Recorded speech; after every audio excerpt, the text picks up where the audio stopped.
is pouring in, and we want to keep it that way.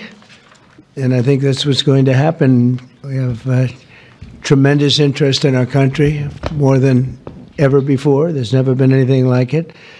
We're almost at a $4 trillion level, and that's something that's never happened. And I think hopefully it's because of the election on November 5th, but it's also because of tariffs, I suspect, Governor.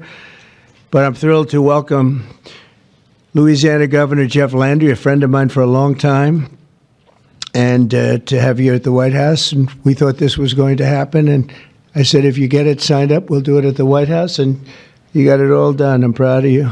Not surprised. Executive Chairman of Hyundai Motor Group, Jung E-sun. Thank you very much. What a great honor. Vice Chairman Jay Chang. Jay, thank you. Hyundai Steel President Soo Gang-hyun. Thank you very much, President. That's big stuff. And former Ambassador Sung Kim. Thank you very much. Great honor to have all of you. Also, and these names are much less difficult for me, but I think we got them right. But this one we will definitely get right. Mike Johnson, our great speaker, and he's been doing a real job. Right, Mike? It's an easy job, isn't it? Oh, House Majority Leader Steve Scalise. Steve, doing all right, Steve. I'll tell you, he went through a lot, and he's stronger than ever. Louisiana Speaker Philippe Duvalier. Thank you very much. Thank you very much. Senate President Cameron Henry. State Representative Ken Brass. State Senator Annie Lambert. And Ascension Parish President Clint Cointment. Thank you all very much. Thank you very much. Great honor. Great to have you with us. Today we're delighted to report that Hyundai is announcing a major $5.8 billion investment in American manufacturing. In particular, Hyundai will be building a brand new steel plant in Louisiana, which will produce more than 2.7 million metric tons of steel a year, creating more than 1,400 jobs for American steelworkers, and then there'll be major expansion after that. This will be Hyundai's first ever steel mill in the United States, one of the largest companies in the world, by the way, supplying steel for its auto parts and auto plants in Alabama and Georgia, which will soon produce more than 1 million American-made cars every single year. The cars are coming into this country at levels never seen before. Get ready. This investment is a clear demonstration that tariffs very strongly work, and I hope other things also, but the tariffs are bringing them in at levels that have not been witnessed. Hyundai will be producing steel in America and making its cars in America, and as a result, they'll not have to pay any tariffs. You know, there are no tariffs if you make your product in America, so it's something that's why so many people are coming. As you know, we have from Taiwan, the biggest chip manufacturer in the world, is coming in with $200 billion, and we have a lot of people coming and plants coming and companies coming that never would have been here, never would have even thought about it. The new steel plant in Louisiana is part of an even larger $21 billion investment Hyundai will be making in the United States over the next couple of years.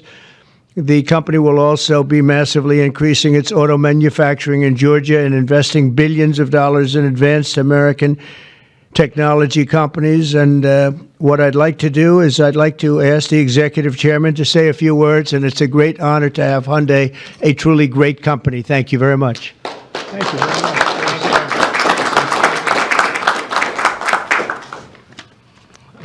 Thank you very much, Mr. President. Thank you for giving me this opportunity to speak here today, and thank you for the invitation. And congratulations on the remarkable start to your new term. It's been good. All right. It's been a great one. So Hyundai Motor entered the U.S. 1986. Since then, we have invested over $20 billion and now support more than 570,000 American jobs across all 50 states.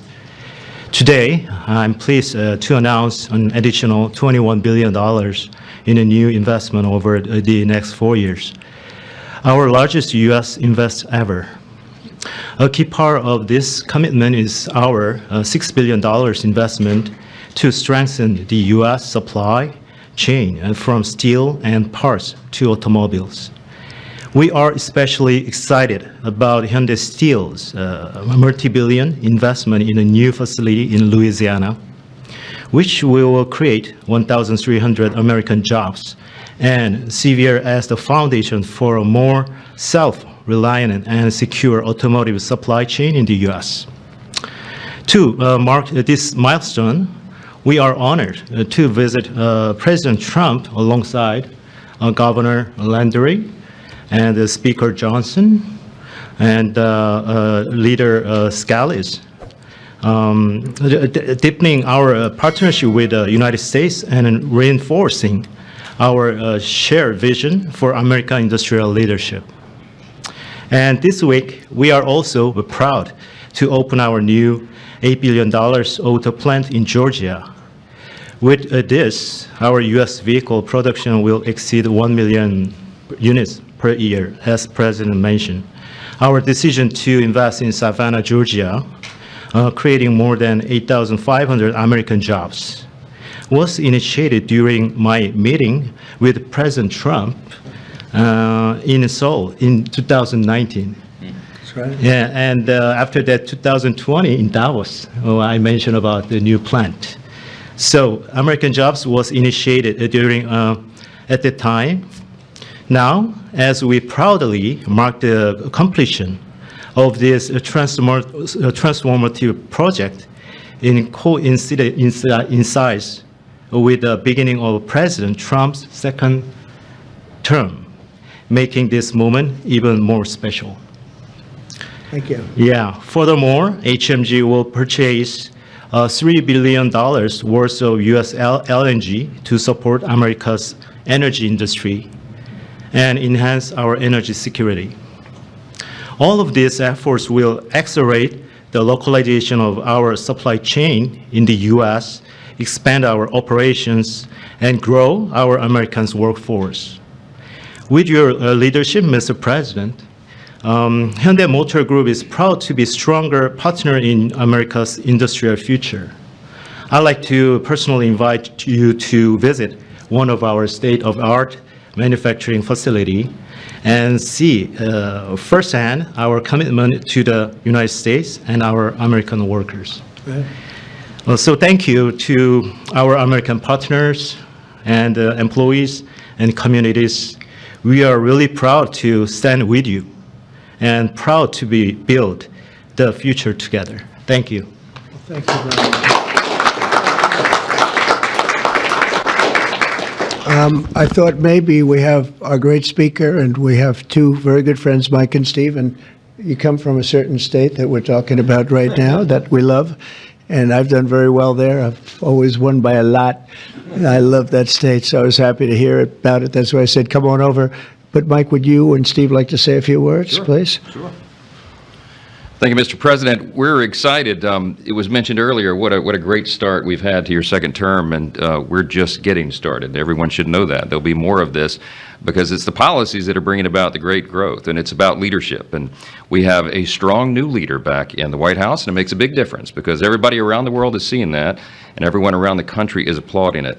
We were on district work period last week, and Steve Scalise and I and our colleagues were traveling around the country doing campaign events, raising money, doing all the things that are necessary to ensure that we keep the House majority for the Republican Party. And I'll just tell you, I was in multiple states over the last week, and everywhere I went, Mr. President, people are excited. There's this great sense of relief, almost euphoria out there, because they know that America's back. This is the America First agenda. We're so grateful for these great friends with Hyundai to invest in Louisiana. We have extraordinary leadership on the state level, and leadership makes a big difference. We're so grateful to be a part of this. We want to tell you all this is a great investment in Louisiana and in America. More to come. Thank you so much.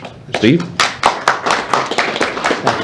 Well, thank you again, Mr. President, for opening up the White House to this great group. Governor Landry has brought the same kind of energy to the governor's mansion in Louisiana that President Trump has brought to the nation in the White House.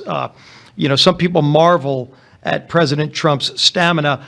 Over the weekend, both Saturday and Sunday, we spoke by phone on some different legislative initiatives that we're working on with Speaker Johnson to continue moving the agenda forward. Those very things that President Trump ran on, he's delivering for the American people. And this announcement by Hyundai is one more example of how that agenda that President Trump ran on to make America first again is working for the American people.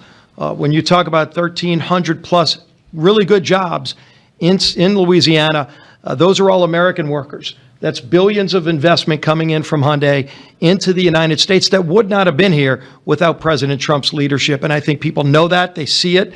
It's been a long time coming, but we applaud the work that Hyundai is doing with Governor Landry to come to our state. But for President Trump, we're seeing this all across the nation, and we're just getting started. A lot more to come, Mr. President. That's very nice. Thank you. Thank you very much. Do you have any questions, please? Yeah, please. The size of the investment, partly because of tariffs. On April 2nd, the reciprocal tariffs will go into effect. Is it truly reciprocal? Are there some countries that might get a break or some sectors that might get a break? Well, I may give a lot of countries breaks, but it's reciprocal, but we might be even nicer than that. You know, we've been very nice to a lot of countries for a long time, but I call it Liberation Day. April 2nd is Liberation Day. But today, as you know, we did something with respect to Venezuela. You heard about that, and that will be quite important.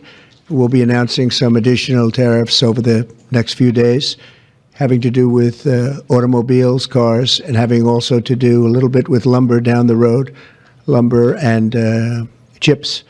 We're going to get all those chip companies coming back. They're already coming back without even doing it. So it's been very good. But we'll be announcing some others. But for the most part, April 2nd will be a big day. That'll be reciprocal day. And we'll be bringing some of the money back that's been taken from us. Let's be nice by using the word taken. I don't want to use a stronger word because these guys are professional politicians and they don't like to hear those words.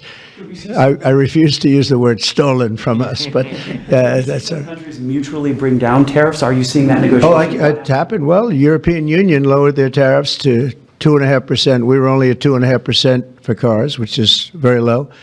And as you probably heard, that European Union lowered their number from much higher than that, many, many times higher, surprised to 2.5%. So that was good. But I don't know that I expect that. It's up to them. But we have reciprocal tariffs. Mr. President, your reaction to the story in The Atlantic that said that some of your top cabinet officials and aides had been discussing very sensitive material through Signal and included an Atlantic reporter for that. What is your response to that? I don't know anything about it. I'm not a big fan of The Atlantic. To me, it's a magazine that's going out of business. I think it's not much of a magazine, but I know nothing about it. You're saying that they had what? They were using Signal to coordinate on sensitive materials and having to do with what? Having to do with what? What were they talking about? With the Houthis. The Houthis? You mean the attack on the Houthis? Right. Well, it couldn't have been very effective because the attack was very effective. I can tell you that. I don't know anything about it. You're telling me about it for the first time. Anybody else? This announcement on Hyundai, is this a blueprint for you for other automakers to come to the United States to do what Hyundai was doing and investing so much in Louisiana and creating these new jobs? Absolutely. That's a nice question from you. That's a shocking question, how nice it is, huh? That's okay. That's a question that's a good question, actually. Yeah, sure. Hyundai's a great company. We have other great companies coming in, and we have some that are going to be staying here and very much expanding. And we have tremendous interest in every business. I can't just say automobiles, but automobiles is a big one. And yeah, this is the beginning of a lot of things happening. We've had, as you know, Apple's announced a $500 billion investment, and other companies have announced $250, $300 billion. But we're well into the $3 and $4 trillion mark, which has never happened to our country before. What it really means is jobs. All we care about is jobs, right? We care about quality and quality of life and safety and security, but we care about jobs. And they're going to have we have a lot of people coming in. Governor Landry, I would love to ask Governor Landry a question, if you don't mind. How did you convince Hyundai to come to your great state? How did you convince them to come to Louisiana? It was easy. I told them we were going to have a great president this year, right? Look, I think that this is Americans seeing the America First policy in action, right? It's not just promises, it's about action. And not only and I appreciate their patience, because all last year, many of these legislators, the Speaker and the Senate President, we worked on making Louisiana as friendly for business as the president is making America. We worked on public safety. We worked on education reform, which the president's been working on. We worked on tax reform, historic tax reform. And what I can tell you is to echo what the president said, in Louisiana right now, I believe before the summer's over, we'll have $50 billion worth of construction projects going on in Louisiana. That is a record, Mr. President. It has never happened under any other president, under any other administration. And I can only look at the leadership that he has brought, not only to the White House, but to the world as well. And so to have these executives come here and say, hey, we want to invest in America, because for decades now, what Americans have seen is jobs being offshored rather than onshored. And today's announcement is exactly that. This is a message for all America that this president and their governors out there care about the American worker. Mr. President, your Venezuela tariffs, and I have to tell you that if you have any trouble getting permits, which you won't, come see me. I'll get them for you immediately. All right? But you're not going to have any trouble. You know, we had, when I first got involved in this world of politics, when I went down to Louisiana, you know, the two big LNG plants, and they were stuck for 14 years. They tried to get permits, and these were $12 billion and I think $15 billion plants. And they were working on it for 14 years in one case, I think 13 or 14 in the other. And I was able to get them in less than a week. And they were shocked.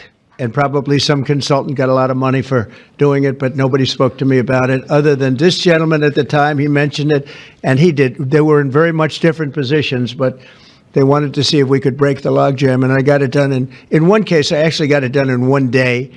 And the other case, I didn't do as well. It took a full week. And they built, and they're up, and they're very successful now. That was a long time ago, but we got it done immediately. You'll have no trouble getting your permits, I guarantee. These people, you're dealing with the top of the line. Okay? But just in case, call me. On the Venezuela tariffs that you announced earlier today, sir, Yes. you said it's 25% for any country that does business That's right. in Venezuela. If they buy their oil from Venezuela, they have to pay a 25% tariff to do business with the United States. Is that on top of existing tariffs? So, for example, China buys Yes, a lot of that oil. would be on top of existing. 45% That would tariffs mean, on China yep, next week. that's on top of existing tariffs, yes. And so also next week, April 2nd, as you said, Liberation Day.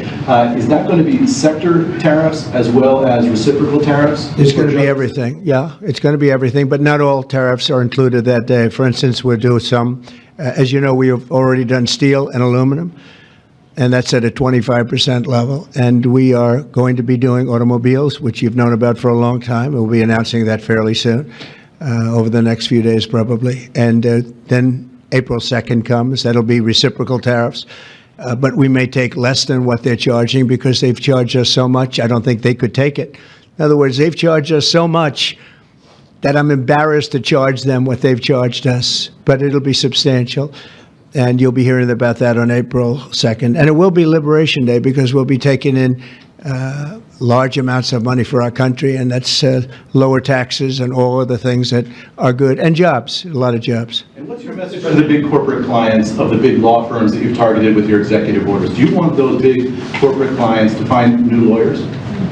I just think that the law firms have to behave themselves, and we've proven that. We have others that want to make a settlement also. They, having to do with the election and other things, they behave very badly, very wrongly, and I appreciate the one, you know, these are the biggest firms, and they all came back realizing that they did wrong, and that's why they're doing this. So I just think they have to behave. We have to straighten out our country. We have to straighten out our elections.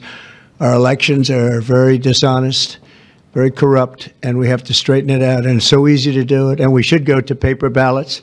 We should go to one-day voting. We should go to voter ID. And just one other thing, proof of a thing called citizenship in the United States. Wouldn't that be nice? How simple does that sound? Proof of citizenship, voter ID, one-day voting, and paper ballots. You know, paper ballots are very secure. They have watermark paper. It's very intricate stuff. It's very technologically advanced, even though it's paper. And you'd have no trouble. You wouldn't have dishonest elections, and you'd have them all done by 10 o'clock in the evening. You know, France went to that, and not that I want to copy anybody, but many others have also. And They had 38 million votes, and it was all done at 10 o'clock. They had a winner, they had a loser. That was it. Nobody was complaining. And they had it backed up with paper. And it's so easy to do. The other thing, you'd save about, this would cost you about 8% of what the machines cost. So the paper would be much less expensive. So if you're looking to save some money, that's a good way to save it. So it's a shame that we've gone through it. We've gone through a bad election, a really bad election. The election was so bad. And think of it. You wouldn't have had the October 7th disaster with Israel. You wouldn't have had Russia and Ukraine, because that would have never happened. You wouldn't have had inflation. You wouldn't have had the type of withdrawal from Afghanistan that you witnessed, which was probably one of the primary reasons that Russia went into Ukraine. They saw that mess, how badly it was handled. They said, wow, this is a paper tiger that was handled by incompetent people. But that wouldn't have, we would have been out, but we would have kept Bagram, the big air base, which is 1 hour away from China where they make their nuclear weapons. Would have been nice to have it, but now, you know who has it now? China has it. And so an honest election, and we wouldn't have had inflation. You know, you had the record-setting inflation. We wouldn't have had inflation. I want to thank everybody for being here. I want to congratulate Hyundai, a great company, and we will do everything possible. And I will say you picked a fantastic state. You're really with tremendous people and tremendous leaders. And Speaker, I want to thank you for doing a great job. You and Steve, thank you very sir. much. Yes, Appreciate sir. it, Thank you. Steve. Thank you very much. Thank you. Thank you, everybody. Thank you.